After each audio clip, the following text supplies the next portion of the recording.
start the recording. There we go. It's starting. If you don't want to be included in the recording, if you say something during the recording, then please email us afterwards and we can always edit you out of that. So do let us know. Okay, so we'll make a start then. So the format of tonight, what you're going to see, here's a showcase of one of them. We're going to see a series of bits of information from us to start with. There are some questions that you guys have sent in advance, which we'll answer for you. And then there will be an open forum where you'll be able to ask any questions if you haven't had a chance to send them in, or if we haven't answered them during the call. Can't guarantee it will always be the answer that you want to hear, but we'll certainly give you an answer. Or if we can't deal with it on the call, we'll make a note of it so that we can follow up afterwards. So I thought we'd start off this evening with looking at a few statistics from what we have on the data from this year. And this is based on current events that have already taken place, plus the number of licenses that have been applied for from now until the end of the year. So we know obviously there'll be quite a few licenses still to come in for the balance of the year, but that's based on this current snapshot of data that we have. So I thought it might be useful here to look at the distances that we have. We have obviously some unusual distances which aren't necessarily captured on this slide, but the principal distances are covered here. So I know it's perhaps a bit small for some of you on the screen. So the bar on the far left is 10 mile, and the black is road, the red is multi-terrain. 10K is the second one across. Third one across is 20 miles. Fourth one is 5 miles. Fifth one is 5K. Then you've got fun run. Half marathon is your next one, and the final one there, marathon. So you can see that the split of the distances, and you can see by far 10K is currently the most popular distance based on the licenses that are submitted. And we take that obviously from the applications that you make. Quite a few fun runs that go on there as well, which is good to see. A reminder as well, a fun run doesn't have results, doesn't have prizes. Any prizes that you give have to be given to everybody in a fun run. So you can do a finisher's medal, but you can't have a winner's prize in a fun run. So just remember that when you're doing your licenses there. So you can see 5K still very popular. Half marathon popular as well. And then you can see the others are a little bit smaller there, but a good spread of distances. Looking at the two different types of events, or the main two there, got road races, multi-terrain. So you can see by far the number of road races is the biggest compared to multi-terrain. What we've done here, where you might see a mismatch in numbers, is we categorize road races multi-terrain. So if you've got a half marathon, 10K and 5K that are all road races, we count it once. So it doesn't necessarily mean there's that many races. This is the number of licenses. So you can see that there. What I thought might be interesting, going back to our distances that we were talking about earlier, is to split it into multi-terrain, which is the left set of bars that you can see going from red to very deep blue. And in the second part, starting again with the red bar, going through to the dark, very dark blue again with the distances. So red being 10 mile, the dark grey, if you like, 10K, then the tiny one next to it in both of the two sectors is 20 miles. The sort of goldish coloured one is 5 miles. The silver is 5K. That bronzy shade, bronzy brown, is fun run. Then you've got the deep red, which is half marathon, and then that very dark blue is marathon. You can see the differences there between multi-terrain and road races. So just an interesting bit of statistics. We all like a bit of statistics, don't we, as race directors, whether it's the number of bookings we've had, where they're coming from, or the races that are taken either in our regions or wider. This is quite an interesting one, which is topical.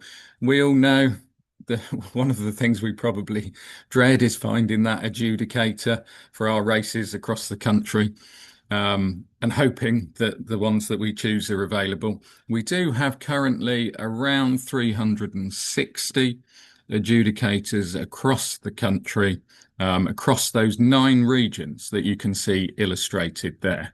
What we've done for 2023 in its entirety and 2024 in its entirety for this graph is looked at the number of licenses, again, number of licenses, not number of races, number of licenses for each of the 9 regions and plotted that against the number of active adjudicators in each of those regions. So the dark grey in each of the 9 regions is the 2023 licenses.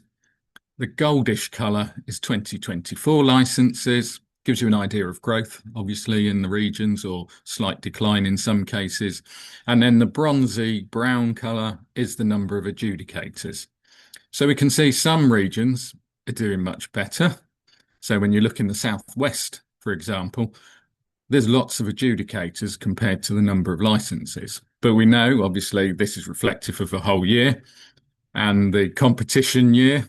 In terms of popularity, if you pick May or June, there's a lot of races and licenses that are happening at that time.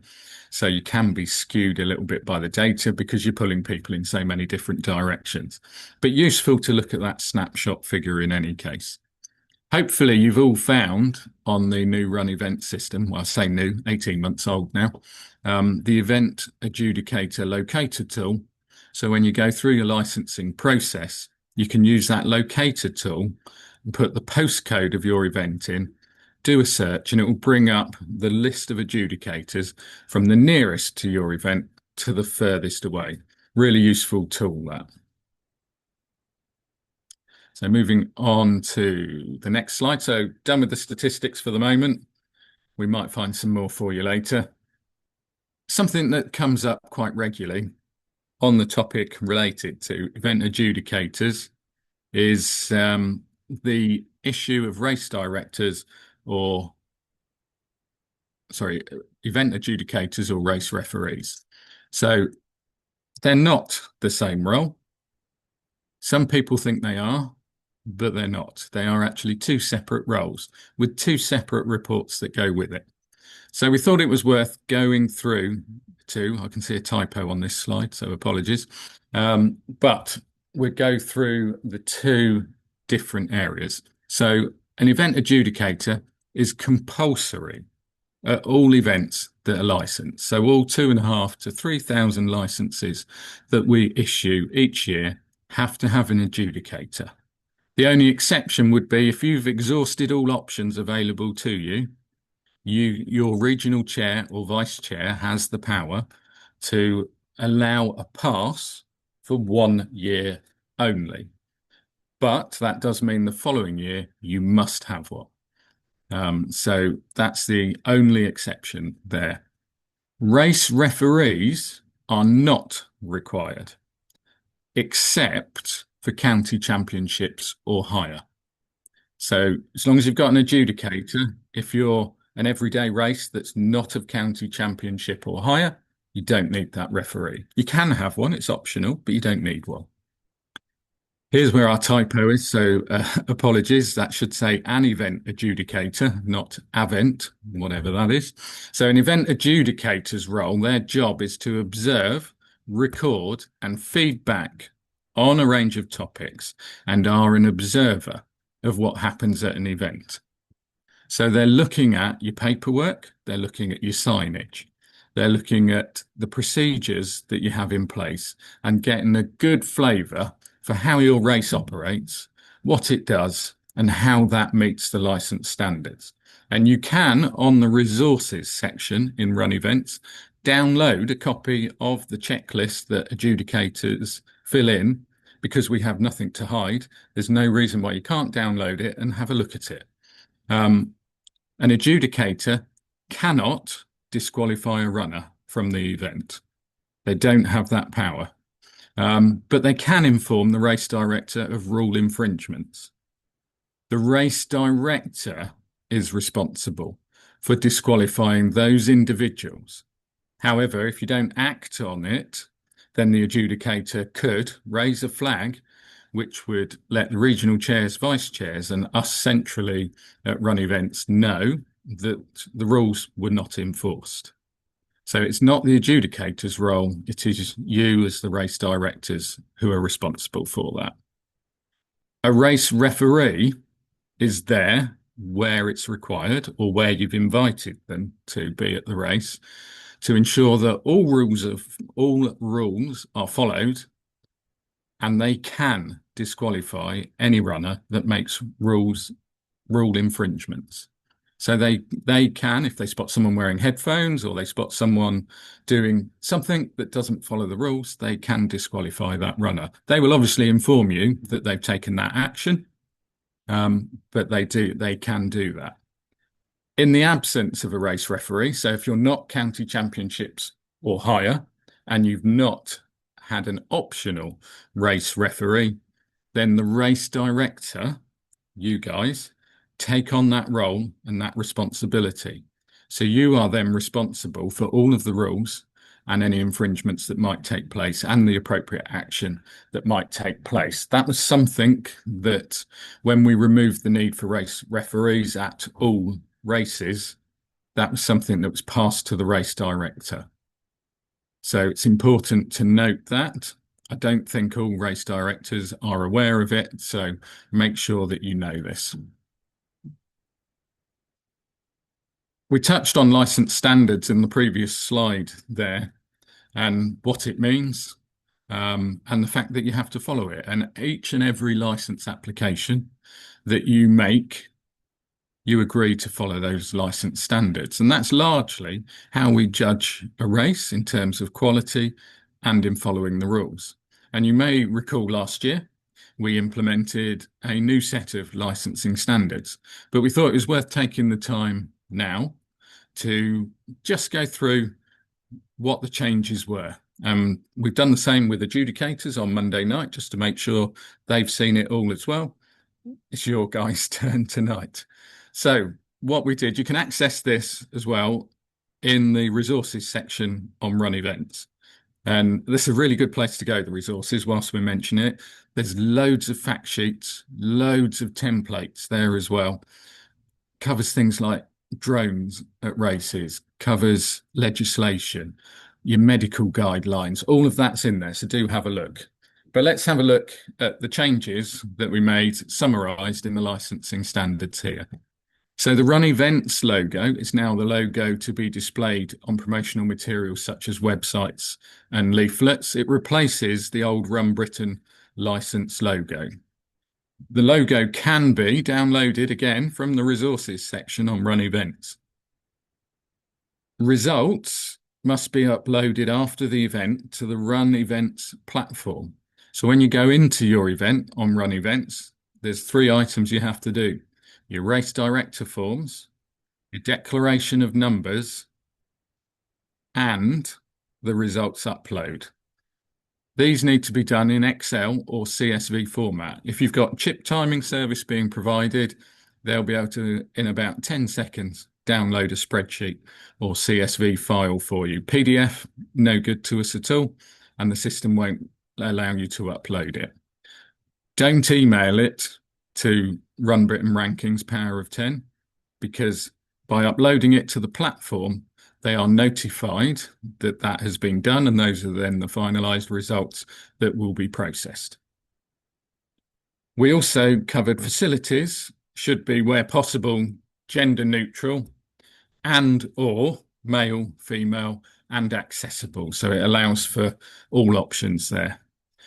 We amended the wording with bag drops to say they should be provided where possible, but they're not mandatory. We know at some races, it's just not possible to do that, either because of the number of volunteers, the practicality of the race, or other factors. There's a subtle change to 22C.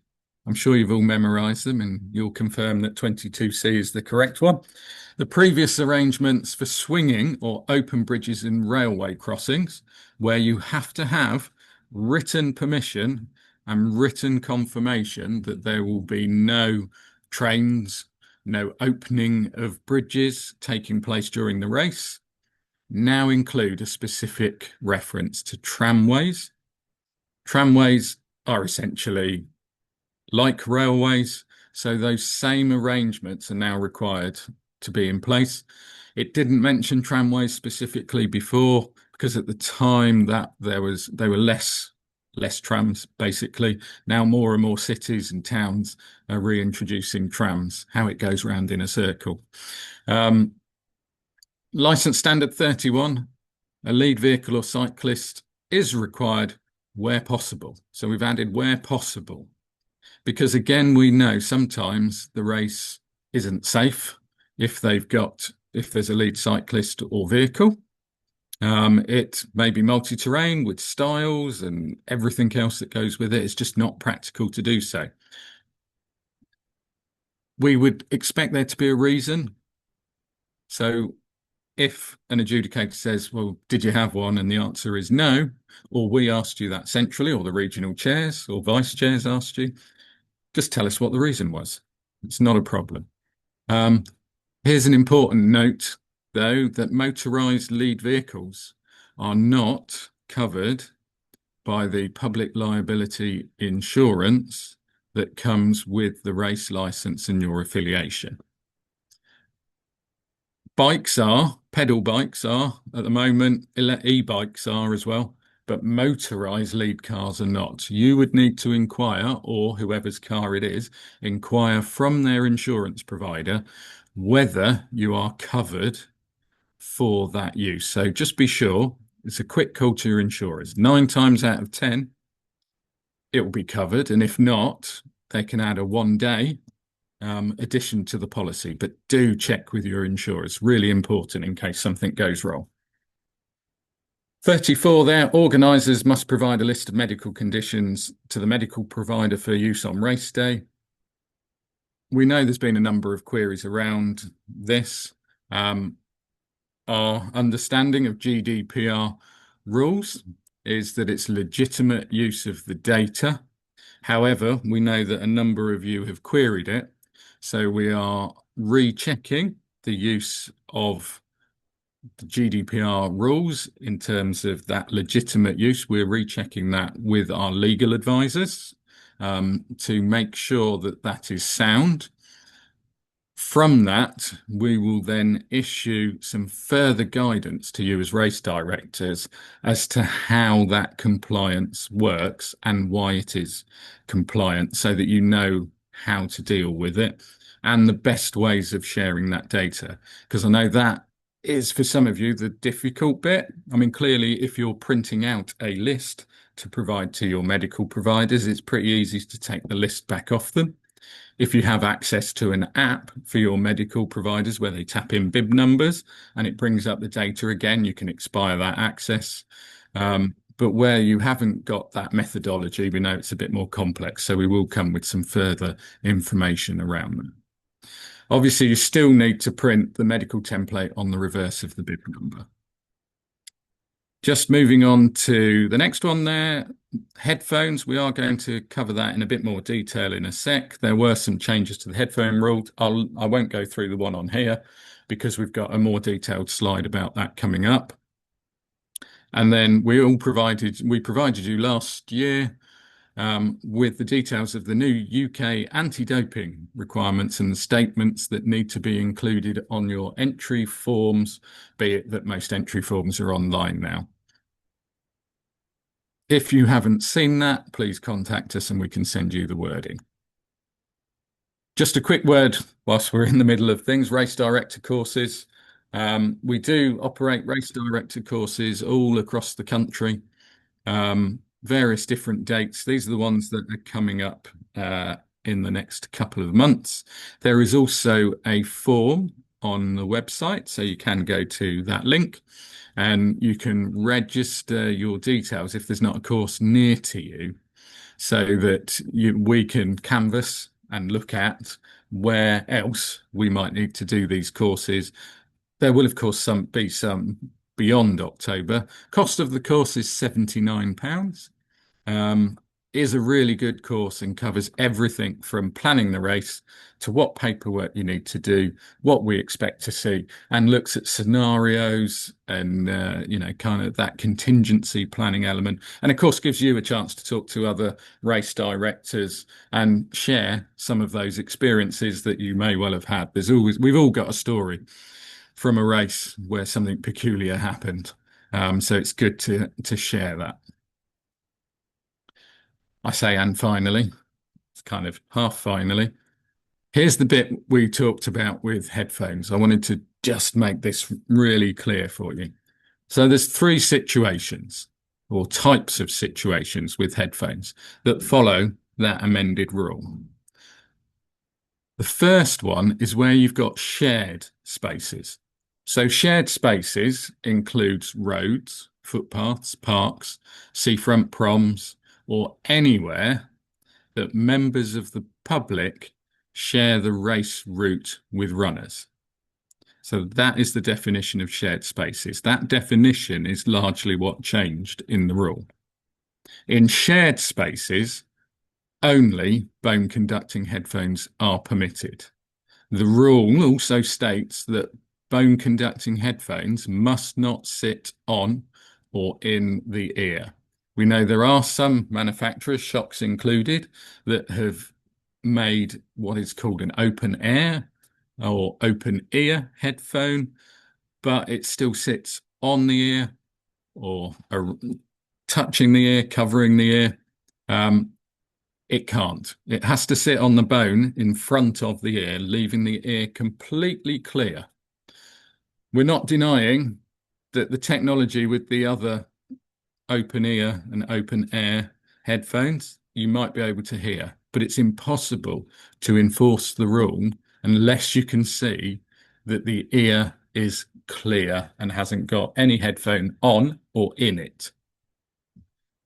The other type of scenario, or the second, is closed spaces. This is where the route only has the runners on the route, and the route is not shared as detailed in that previous point.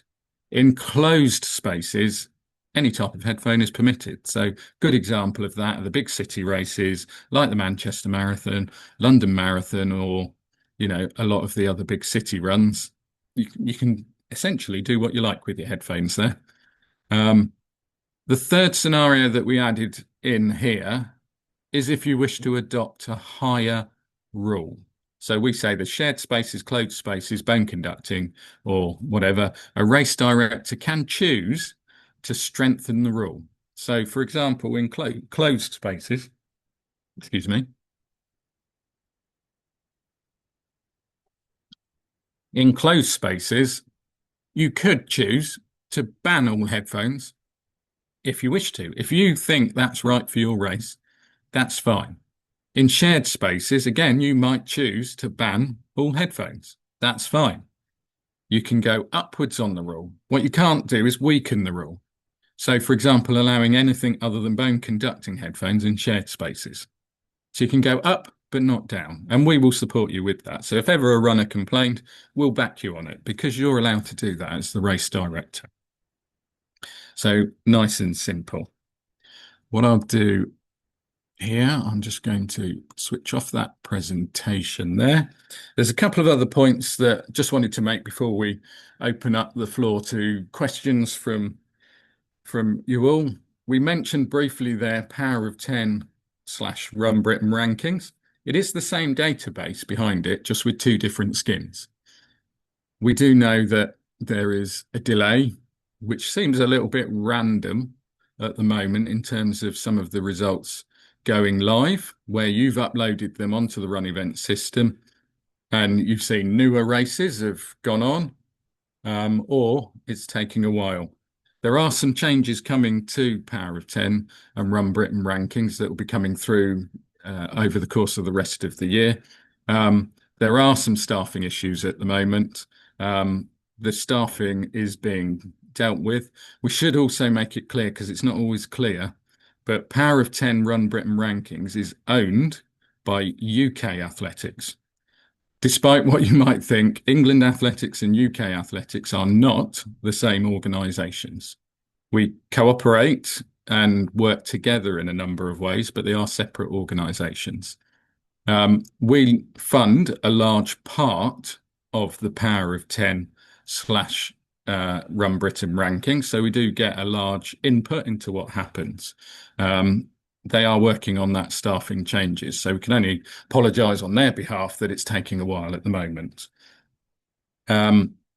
Medical guidelines are available in the resources section. We are starting a medical review at the moment to look at those guidelines and to look at the format the guidelines are given in so that we can evolve it as the sport's moved on. It keeps moving forward. It's what makes it such an exciting place.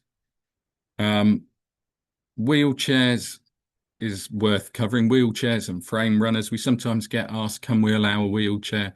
Can we allow a frame runner? So yes, you can, but it is subject to your risk assessment. You know your course, your route better than anybody else. So you need to make that assessment. We will support you in that assessment.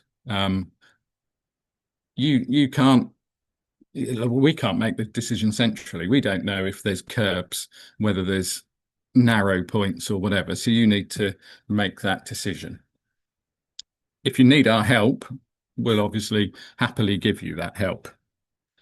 Pushchairs and buggies are allowed at races, but they're supposed to be non-competitive and start from a safe area. We recently spotted buried in the rule book that officially there's supposed to be no one in that buggy. We are seeking clarification on that rule because I don't know many people who would choose to enter a buggy or a pushchair and then not have someone in it. Seems a juxtaposition. Doesn't seem to make sense. So we've asked for some clarification around that. In terms of the system itself, the run event system, we had a slightly bumpy start. I think it would be safe to say with it. It was a massive change. We got through that first period of time. We're now getting less tickets and less queries than we did with the old Run Britain system. The old Run Britain system had reached the end of its shelf life, unfortunately, and wasn't able to be supported going forward. So we needed to make a change. There are a number of updates, improvements, and enhanced user journeys that are coming through over the next 6 to 8 months with it. We've prioritized some things first. We'll obviously communicate with you as and when those things get updated. An important point, which has just been highlighted in the chat with headphones, is that obviously if someone has a medical reason to need the headphones, then we're quite, as long as they inform the race director, that's not a problem. It could be whatever health complaint. Sometimes we find even people with ADHD or autism need it. That's fine. As long as they tell you, that's fine. It's not a problem. You won't be criticised for that. And in fact, we'd welcome that because it opens the sport to more people. Okay, so we've got a couple of questions that have come into the chat. So that we'll just deal with those before we open it up. Someone's saying, is anything being done re the shortage of adjudicators, in particular London? Yes, and I'm glad that question came up. We are actively recruiting for adjudicators at the moment. We've recruited about 60 over the last year. Obviously, we know some people have left, so the net position didn't increase by 60, it increased by about 20 or 30. We did recruit at the London Marathon Expo and at the National Running Show as well, where we have a stand and we're able to recruit people. And we are also working with race directors to recruit people via the runners database. So you guys can help us with that. If you can run and take part in an event and adjudicate. So if you are interested in helping us to recruit via your databases that you have, please let us know and we can provide you with some information on that. Someone said here, Sean Baxter, it's not obvious which forms are outstanding after a race from the race director. When you go into the system, you click on your license, there's 3 with a red dot: race director form, declaration of numbers, results upload. Those are the 3 that you need to do. When you go onto your list of races, it will say post-race forms need doing, basically. There's a red lozenge there. We'll look to see if there's another way of making it more obvious. I think that's fairly obvious. We are working on getting the email to come out to you to remind you as well. And if you haven't done it for a while, you also do get emails from us saying, we need you to do them. So is there a pro forma for the Excel CSV format? If you email us, we can help you with that. So not a problem with that. Does the insurance cover tail bikes? I think we've answered that in the chat. Yes, it does. And looking there, road traffic management courses has been mentioned. I think we've answered it in the chat there. But for those of you who are not looking at the chat, we are not holding road traffic management courses ourselves now. We found we weren't getting enough people in any specific location to be able to actually cover the cost. But you can contact Lisa O'Reilly at the test group, where she has open courses that you can register for. The email address is in the chat there for you. Where are we? Headphones we've covered. Well, we competitors struggle to enter our races on the final day when entries should still be open. I presume that's connected with the online entry system on RunEvents. We'll reach out separately to you to help you with that. Shared courses, we had an instance 2 years ago where someone wore bone conducting headphones and had an electric vehicle creep up on the runner. They nearly ran him over. We decided there and then no headphones. Well, that's your decision. Okay, right. Martin's Law, someone's mentioned as well. We will open up to the floor in a sec for you as well. Martin's Law is important. You're absolutely right.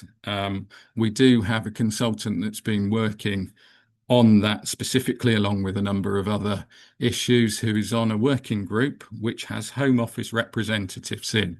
There is no current action that you need to take. We are being told at the moment that there's likely to be a 2-year lead-in to any implementation of necessary protocols. We believe at this stage, for the vast majority of the events we license, that there won't be much that you need to do. It will be more for the larger events or those based in large facilities, and some of that may fall to the facilities, but there will be a guidance document that comes through. Okay, so to save me reading all of these, let's open it up. So if you wish to ask a question, please put your hand up and we'll invite you in. You'll be able to unmute yourself and ask that question. So would there anyone who would like to ask us a question?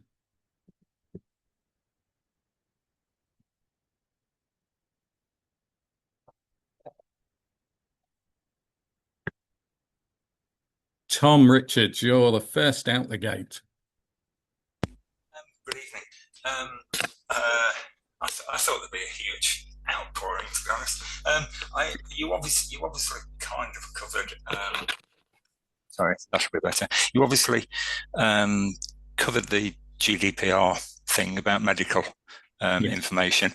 I guess.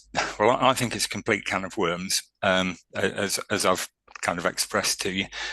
I guess my basic question is, what is the rationale behind saying you must also include the medical form on the back of the bib for the runners to fill in, and having the digital version, on the grounds that the bib, the handwritten bib version is pretty much as good as you could possibly need to have, because you have no technological requirements for, at the point if that person goes down, it's on the back of the bib. The first medical person or even non-medical person who gets to them can actually see that they've written something on the back of the form.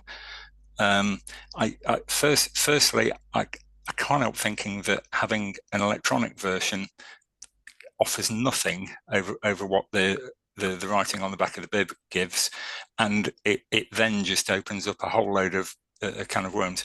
And as a very, I worked.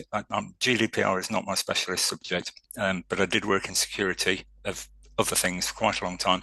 And when I first joined a running club, I was absolutely astounded to find that Power of 10 published my date of birth. You maybe heard from me very, very shortly after that. And a few years ago, it was all removed. But the point is, once you hand data over, you've now lost control of that data. And if you have it on the back of a bib, you actually, as the person, the only time you're going to lose control of that data is if you end up in hospital and somebody's taken your bib off you. Other than that, you fully retain control of it to dispose of it however you see fit. I see no advantage in why you would want to add an extra complexity and a whole load of controls that are unnecessary over the original system. Rant over. Thanks. Okay, no problem, Tom. Thank you for that. Barry, would you like me Obviously, to answer that one? no, I'll take it at the moment, Paul, and then I'll throw it to you in a sec. So I won't go into Power of 10. That's kind of done and dusted for now. To answer the simple question, why did we do it? The simple answer is that there are a lot of runners that do not fill in the back of their numbers, even when they have a medical condition that's needed, that we need, or you need as race directors, to know about. So the legal advice we had at the time was, in the event of a death of a runner, had we done all that was reasonable to collect that data and make that available to the medical professionals? And the legal advice at the time was relying on people to fill in the back of the number when we know that a lot of runners do not fill in the back of the number was not reasonable. We obviously, there is the added complexity of sharing data, but that was the rationale. But as part of this GDPR question, we are re-clarifying that point as well. So we don't have a definitive answer for you at the moment, Tom, I'm afraid, but that was the rationale behind it. Okay, thank you. Yeah. Paul, did you want to add anything to that response? Yeah, it's all about giving your medical team enough information to cover the sort of things that are going to come up. I went to a race, 1,000 runners, and 120 people had declared that they had asthma. It was the hottest day of the year, went through a cornfield, and they had over 20 people go down with asthma related issues. And the medical team said if they hadn't have had that information, they would not have had sufficient supplies to cover the runners, and it would have required the race director calling in the NHS ambulances to deal with it. It's about giving your medical provider as much information as they possibly can to make sure that they give you the best possible service. Tom, is there something you want to come back with on that? I can see you. No. I think they're very interesting ones. Yeah. I mean, all I can do is give my take on it as a runner. I have a heart condition. So I fastidiously fill in the back of my form, and on occasions when it's playing up, I actually go and see the medical team before the start of the race because it's for me. So yeah. I find myself baffled why people don't do that. Yeah. Okay. Thank you, guys. Yeah. That's all right. No problem, Tom. You. We'll keep you all updated on that subject, obviously, as well. Nigel Taylor, you've been sitting there patiently. Sorry, I should have probably asked this the other night when I was on the other one, but this came up today. So when us as race directors are selecting adjudicators, for example, today I got one sent through, but about 4 people had said no to it, and then there was like 3 live adjudicators. Is it the first one to accept, or is it can all 3 of us accept, and then that race director has to pick one? It's a good question. Sounds like you're hoping for a luxury most of us don't see, but I mean, theoretically, you could have more than one accept it. The system currently would allow more than one to accept it. So then it would throw back to you, Nigel, to maybe get them to write in and give the reason that you should pick them. But no, all joking aside, you would then, hopefully you'll get the notification as soon as the first one does, and then you can obviously expire the Right. other 2 there. Yeah, it's like just obviously because I've just done that for a race adjudicator local to me, but then I've now got to wait to see if I've got it on the basis there's 2 more outstanding because then I don't know, do I? So flip it around that way. Do I know I've got it? Yeah, I So think in most cases it's reasonable to assume that if you've accepted, they're probably going to take it. yeah, Yeah, the race director gets an email straight away that you yeah, press the accept button, so they should expire the other 2.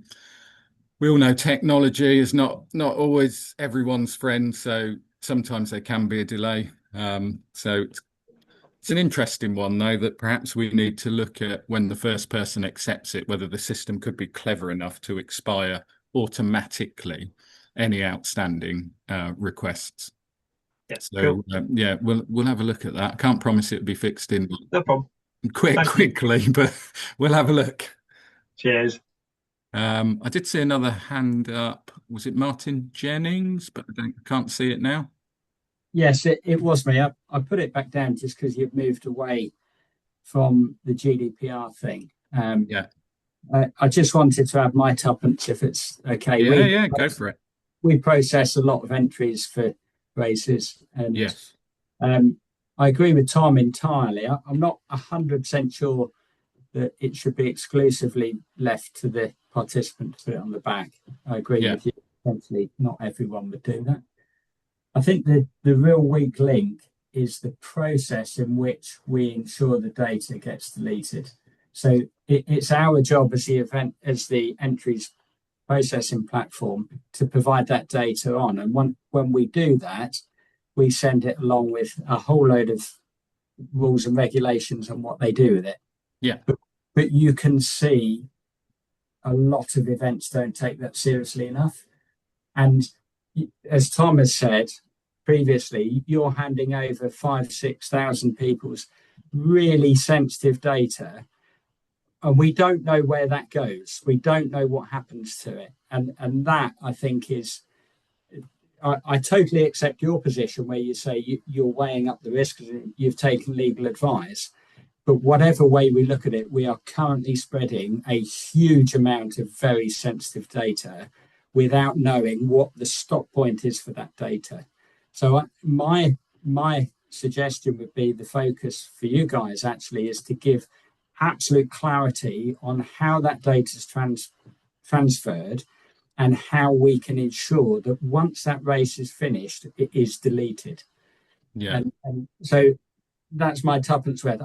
I do think it is a really significant problem, and I share Tom's concerns about that because I see it being shared willy-nilly without too much concern. Yeah, what goes through my mind, Martin, and I might regret saying this, is what process is in place for all the chip timing providers. Yeah. Well, I am because a chip time. that has all the say. Well, it might not have medical conditions on that, but it still has a lot of personal data. I can answer that question for you because Okay. right, so I'm from Sublime Timing, and we do entries processing and the chip timing. So from a chip timing perspective, depending on what the relationship is with the race director and how we feel comfortable about sharing the entry data as to how the medical data is dealt with by us as timers. So for me, the most comfortable thing for me is that we we manage the medical data, and actually we are there for the medical team. We have really good communication with the medical team throughout the process. Once the race is finished, it's deleted. That's not always the case, and in some cases we will hand over a CSV file to either the race director or the medical team, at which point that is then out in the ether.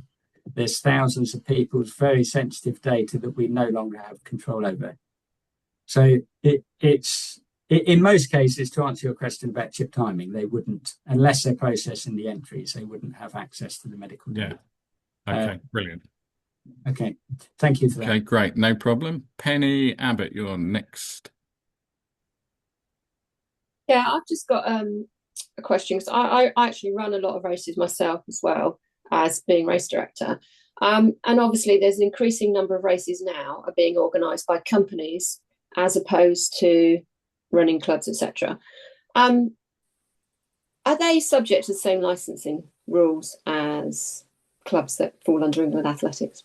And if they are they managed and scrutinised in the same way? Because as a runner taking part in some of these events, it doesn't feel like that. I mean, the quick and simple answer is yes, they are subject to the same license standards. It is addressed with them. We do know, obviously, there's some companies that are very large, that operate races all across the country or are very large in a specific region. So we do talk to them, and some of those we manage on a more centralized basis because of the size of it. And we know that a lot of those operators will have multiple event teams across the country. So therefore, if you're feeding back as an adjudicator to the event delivery team at, let's say, in Bath, there's a completely different team in York. So we do look at it and deal with some of those centrally. So yes, is the short answer there. Okay. Okay, Peter Chubb, you're next. All right. Just a quick one, hopefully a nice simple one. Yeah. You mentioned something about drones earlier and then didn't expand on it. Is there a problem with it? Because we don't have a drone as such, but we know of a local company that just come along and film it for their own YouTube channel anyway. So yeah, the reference to drones is there's a fact sheet in the resources section which talks about the use of drones at events and what the rules are. It's actually governed by the Aviation Authority, the use of drones, and the Home Office to a certain degree as well. So on that fact sheet, it gives you some tips of what you need to do if you're going to use them, because there's certain no-fly zones. Depending on the size of the drone, for example, you might need your operator to file a flight path to I'm not sure where it goes without looking at the fact sheet myself, but there are certain regulations that cover the use of drones, but it is in that fact sheet for you. okay, and if I'm race director for an event and somebody else is filming it, but it's my event, does that affect us? Yeah, you should be making sure that the drone operator has provided you with the paperwork to show that he or she has completed that paperwork for you, because ultimately it's your event and that is considered a supplier to the event. Unless, of course, they're nothing to do with the event at all. No, nothing to do with event. It's just YouTube. A YouTuber likes to video local events, and has often come along and filmed our event. And in the past, he has just sort of courteously said, "Is it all right if I film it?" And I'm like, "Yeah, fair enough." Yeah, might be worth just asking him the question next time he contacts you, and just say, "Look, have you got insurance? Have you got a risk assessment? And have you done what is necessary?" And maybe send him the fact sheet. Yeah, will do. Okay, and that's in the resources section. Yeah, it's in the resources section. Yeah. Thank you. No problem. Wayne Mack, you're next. Hello, my name is Wayne, and I want to ask some questions focused on the portal that I'm using, because I'm very new to this business, and the person who applied race license left the company. So I applied several race license, But after the event's gone, like passed, I upload all the medical report, power of 10, everything's fine, but the status is remaining pending payment. So do I have visibility on whether you issue the invoice to my organization or not?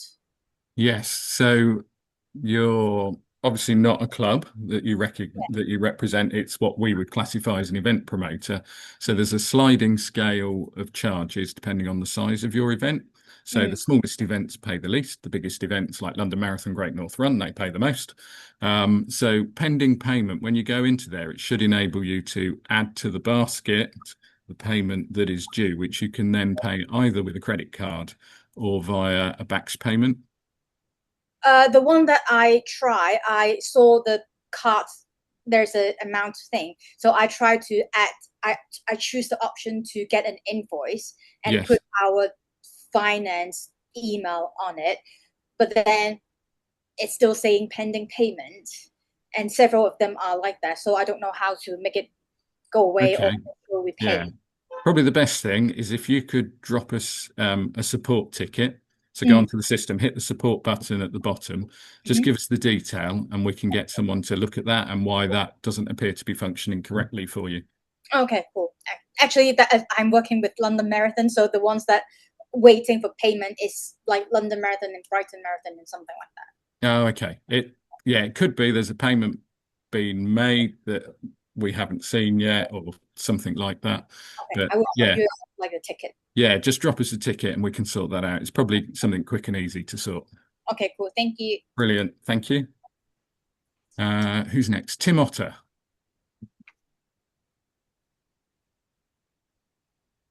You're on mute at the moment, Tim. Sorry. Yeah. 2 points, if I may. One on Martin's Law, which I have to unfortunately be a bit of an expert on. There are 3 bands: 0 to 200 people, 201 to 800 people, and then 801 plus. Many of us are going to get caught even in the 200 up to 200 or 200 to 800 bracket because we've got a building or a tent or something into which 200 people can fit and you've got more than 200 people in the event. If that's the case, you have to count them all in and count them all out. And you're not allowed to have more than 800 in there. Mm-hmm. It's actually, we tried it this year just as a virtual thing, and we found it quite difficult to manage. Yeah. I mean, we do have obviously that consultant working with that group that has the home office in. So those are the types of questions, if that's what it is, that will be being asked as part of the process. And we will issue the guidelines based on what the home office conclusion is as part of that working group. Yeah, I mean, check-in time is jolly difficult, I have to say. And prize giving is jolly difficult. Yes, exactly. Yeah. So, okay. And the second one? Second point is, for reasons of my work, I have to have a pretty secure email system and a pretty secure computer system. Very frequently, when it hits your website or the portal, just says virus and closes me down. No. I don't know what it is. Our IT guys have scratched their hair until it comes out. And they can't see why it is. But it's not just my laptop, it's other people from other organizations who've got the same security measures on their laptop. Okay, yeah. I mean, if you can send us as much information as you can on that, we can raise that with the technical people who look after the mail servers and that side of things. To be honest, that technical bit is beyond me personally, but they'll know, so we can have a look at it for you. A good place to start would be with the people who provide Cyber Essentials Plus. Okay. Yeah. I'm only 21 and I've got all my hair, honestly. Yeah. Yeah, no problem. Yeah, send us as much info as you can, and we'll get people onto it to have a look at that. Brilliant. Thanks, Tim. Martin Jennings, you're next. Hi, thanks. Yeah. Just picking up on the drone topic, if I may. I'm aware of an event that did have a drone come, and it was outside of the risk assessment, and it was very much as the gentleman said earlier, not really to do with the event. And it turned out that the drone lost control as it went over the chip timing equipment, and it actually came down and struck somebody. When I heard about it, I did write into EA just to share that knowledge. But yes, as I'm sitting here, it would have been wrong of me not just to mention that to the gentleman that had just spoken. So yeah, that's it. they're becoming more widely used, aren't they? And so we have to be alert to, these things. It seemed that the RFID signal somehow upset the drone, and it literally came straight down and hit somebody. Interesting. Yeah. So, I would treat drones with a bit of caution myself. But anyway, thank you for that. Yeah. No, brilliant. Thank you for sharing that, Martin. Yeah, thanks, Martin. Tom Richards, we're back with you. Yeah, sorry, it's following up on Martin. Yeah, no problem. It hit my wife, and I could share. I won't, but I could share the photographs of the damage it did to her face. No, absolutely not. It was quite an upsetting event for Martin and everybody else concerned. We are very cautious about drones at events these days, I have to say, and going on from that advice. Absolutely, if anybody's got one at an event, make sure that those guidelines are being followed. Yeah, exactly. Yeah, brilliant. I hope your wife's all right now. Yeah, fine. It was several years ago. All is good, and we're all friends again. That's no problem. Okay. Okay, so we're just coming up to just gone 7:30. So conscious, we've got an hour allowed there. So we will just open up to a few more questions if they are. Paul Wood, I can see you've got your hand up there. Yeah. It's basically follow on from the drones. A lot of races now are putting it in the race information that drones are not allowed and asking people not to use them. It could, because of the fact that they can be dangerous. So just a heads up, it's something that maybe race directors should think about when they're sending out the information. Yeah, no, it's a valid point, isn't it? Okay, any other questions? Let's see if anyone else has got a hand going. Yes, I've got one. Oh yeah, okay, Angus. Yeah, and it is becoming an issue. It's the time between the race and the publication of the results on Power of 10. My last race was 26 days ago and it's still not on. And it is now becoming an issue because our races are aimed at good club runners. There's no medals, there's no prizes. People are after a fast time. And if it doesn't go on Power of 10, they're not going to enter subsequent races. And there doesn't seem to be a system. I'm not sure how the races are picked as to when they go on Power of 10. It does seem very arbitrary. Yeah, we share your concern. Honestly, we do. I'd still race direct as well. I've got one from the 5th of July that's not on there. So I don't get preferential treatment either. So it is a problem. I spoke to the head of IT last week at UK Athletics. He assured me they are getting more staff onto it to deal with it. He thinks it's largely to do with the staff numbers.